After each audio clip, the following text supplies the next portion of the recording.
নমস্কাৰ বন্ধুসকল, আজি আমি সকলোৰে পাকঘৰত থকা এবিধ অতি সাধাৰণ মছলাৰ অসাধাৰণ ঔষধি গুণৰ বিষয়ে কথা পাতিম।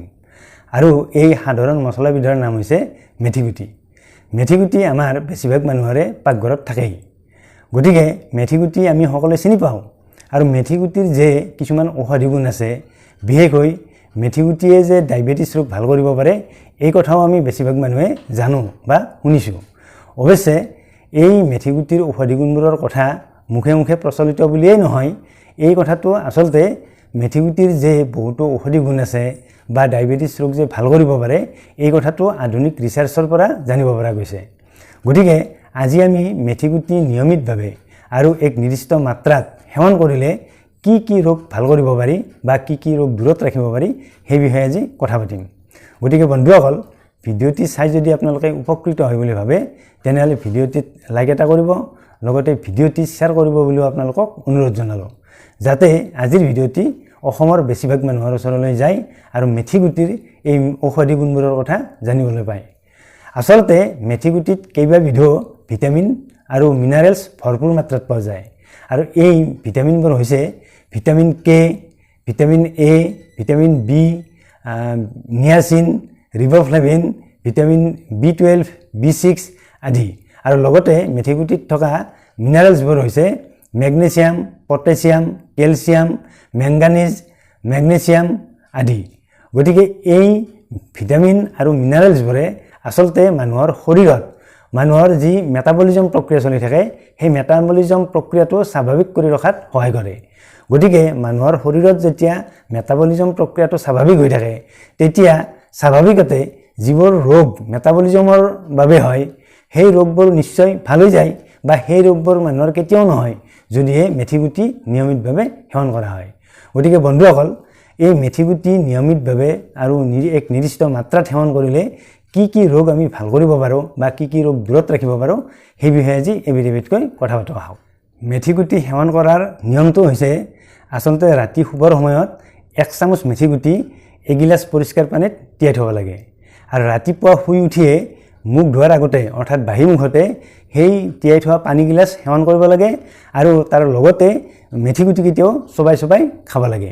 এয়া হৈছে আচলতে মেথিগুটি সেৱন কৰাৰ নিয়ম। আৰু এনেদৰে যদি মেথিগুটি সেৱন কৰা হয়, তেনেহ'লে প্ৰথমতে আমি ভাল কৰিব পৰা ৰোগবিধ হৈছে ডায়েবেটিছ। আগতে উল্লেখ কৰা হৈছে যে মেথিগুটিত থকা পুষ্টি উপাদানসমূহে, বিশেষকৈ এই ভিটামিন আৰু যিবোৰ মিনাৰেলছ আছে মেথিগুটিত, এই ভিটামিন আৰু মিনাৰেলছবোৰে আচলতে মানুহৰ শৰীৰৰ মেটাবলিজম প্ৰক্ৰিয়াটো স্বাভাৱিক কৰি ৰখাত সহায় কৰে। গতিকে মানুহে যদি নিয়মিতভাৱে এনেদৰে মেথিগুটি সেৱন কৰে, তেনেহ'লে মানুহৰ শৰীৰৰ মেটাবলিজম প্ৰক্ৰিয়া স্বাভাৱিক হৈ থাকে। আৰু মেটাবলিজম প্ৰক্ৰিয়া স্বাভাৱিক হৈ থকাৰ ফলত মানুহৰ যি পেনক্ৰিয়াছ গ্ৰন্থি, সেই পেনক্ৰিয়াছ গ্ৰন্থিৰ কামো স্বাভাৱিক হৈ থাকে। স্বাভাৱিক হৈ থাকে মানে আচলতে পেনক্ৰিয়াছ গ্ৰন্থিয়ে যিমানখিনি ইনচুলিন নিঃসৰণ কৰিব লাগে, সিমানখিনি ইনচুলিন নিঃসৰণ কৰে। আৰু লগতে মেটাবলিজম প্ৰক্ৰিয়াটো স্বাভাৱিক হৈ থকাৰ ফলত ইনচুলিনৰ ৰেজিষ্টেঞ্চৰ নিচিনা প্ৰক্ৰিয়াও শৰীৰত সংঘটিত নহয়।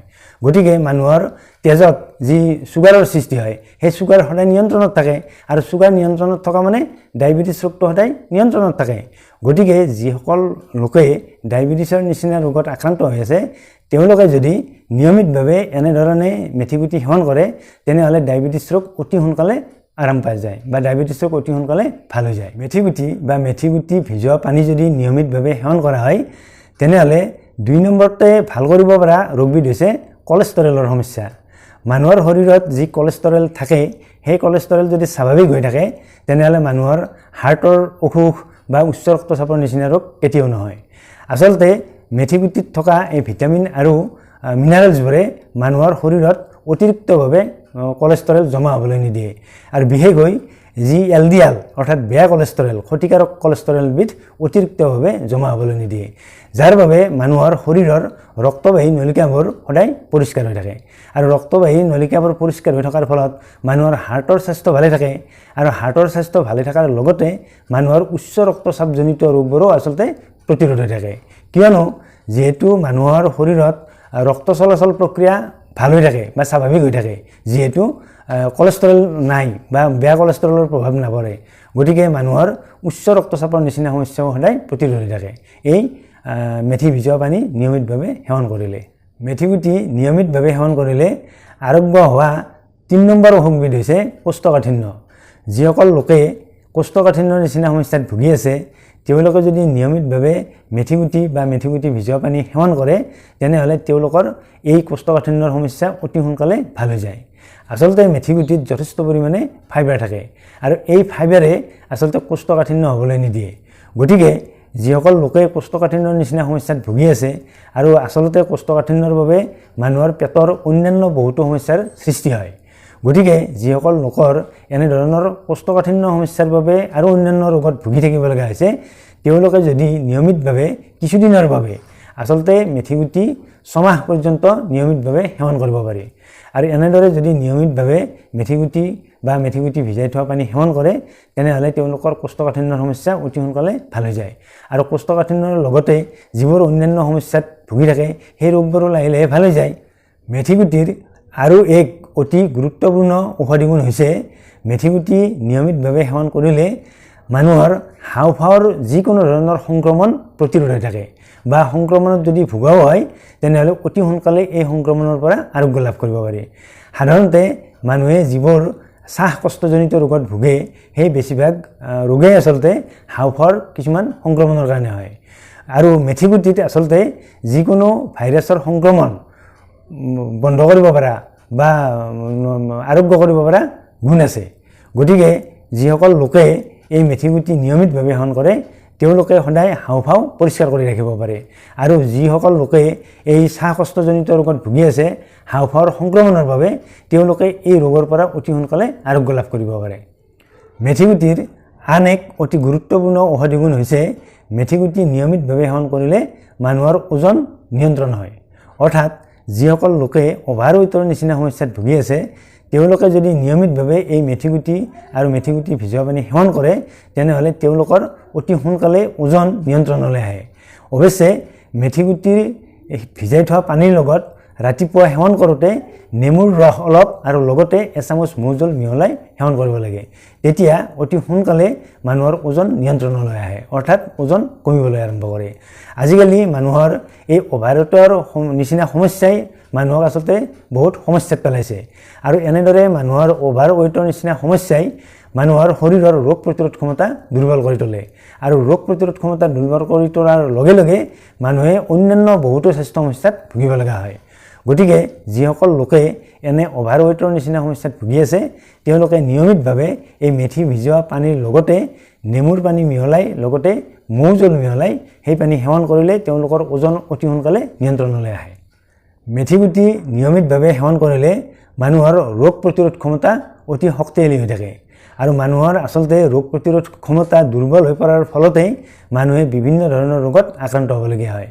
কিন্তু যিসকল লোকে সঘনাই চৰ্দি কাহ জ্বৰ বা অন্যান্য কিছুমান ৰোগত আক্ৰান্ত হৈ থাকে তেওঁলোকৰ যে এই ৰোগ প্ৰতিৰোধ ক্ষমতা দুৰ্বল ইয়াৰ পৰাই আচলতে জানিব পাৰি। গতিকে যিসকল লোকে সঘনাই কিছুমান ৰোগত আক্ৰান্ত হৈ থাকে তেওঁলোকে এই মেথিগুটি বা মেথিগুটি ভিজোৱা পানী নিয়মিতভাৱে সেৱন কৰিব লাগে। তেতিয়া তেওঁলোকৰ এই ৰোগ প্ৰতিৰোধ ক্ষমতা শক্তিশালী হৈ থাকে। মেথিগুটিৰ আন এক চমৎকাৰী ঔষধি গুণ হৈছে নিয়মিতভাৱে মেথিগুটি সেৱন কৰিলে মানুহৰ কিডনীৰ স্বাস্থ্য ভালে থাকে। আচলতে মেথিগুটিৰ যিহেতু বিভিন্ন ধৰণৰ সংক্ৰমণ প্ৰতিৰোধ কৰিব পৰা ক্ষমতা আছে বা গুণ আছে সেইবাবে নিয়মিতভাৱে মেথিগুটি বা মেথিগুটি ভিজোৱা পানী সেৱন কৰিলে মানুহৰ কিডনীৰ স্বাস্থ্য ভালে থাকে। আচলতে কিডনীক কোনো ধৰণৰ সংক্ৰমণজনিত ৰোগৰ সৃষ্টি নহয়। মেথিগুটি কি দৰে বা কি নিয়মত সেৱন কৰিব লাগে সেই বিষয়ে ইতিমধ্যে উল্লেখ কৰিছোঁই। আচলতে মেথিগুটি ৰাতি শুৱাৰ সময়ত 1 চামুচ 1 গিলাচ পৰিষ্কাৰ পানীত তিয়াই থ'ব লাগে আৰু ৰাতিপুৱা খালী পেটত মুখ ধোৱাৰ আগতে মানে বাহি মুখত সেই পানীগিলাচ সেৱন কৰিব লাগে লগতে মেথিগুটিকেইটাও চোবাই চোবাই খাব লাগে আৰু মেথিগুটি কণ্টিনিউ 6 মাহ পৰ্যন্ত একেলগে খাব পাৰি। অৱশ্যে 6 মাহ হোৱাৰ পাছত মেথিগুটি সেৱন কৰা কিছুদিনৰ বাবে বন্ধ কৰিব লাগে। অৱশ্যে তাৰ পিছত আকৌ ষ্টাৰ্ট কৰিব পাৰি। মন কৰিবলগীয়া কথাটো হৈছে যিসকল লোকে কলেষ্ট্ৰলৰ মেডিচিন সেৱন কৰি আছে তেওঁলোকে আচলতে এই মেথিগুটি ভিজোৱা পানী বা মেথিগুটি সেৱন কৰিব নালাগে। লগতে গৰ্ভৱতী মহিলাসকলেও মেথিগুটি সেৱন নকৰাই ভাল। গতিকে বন্ধুসকল মেথিগুটি নিয়মিতভাৱে সেৱন কৰিলে আমাৰ কি কি ৰোগৰ পৰা আমি আৰোগ্য লাভ কৰিব পাৰোঁ বা কি ৰোগক প্ৰতিৰোধ কৰি ৰাখিব পাৰোঁ সেই বিষয়ে কথাখিনি শুনিলে। যদিহে আপোনালোকে আজিৰ ভিডিঅ'টো ভাল পাইছে তেনেহ'লে আমাৰ স্বাস্থ্য ৰক্ষা চেনেলটো ছাবস্ক্ৰাইব কৰিবলৈ আপোনালোকক অনুৰোধ জনালোঁ। অন্য এটা ভিডিঅ'ত আপোনালোকক লগ পোৱাৰ আশাৰে আজিলৈ সামৰিছোঁ। ধন্যবাদ।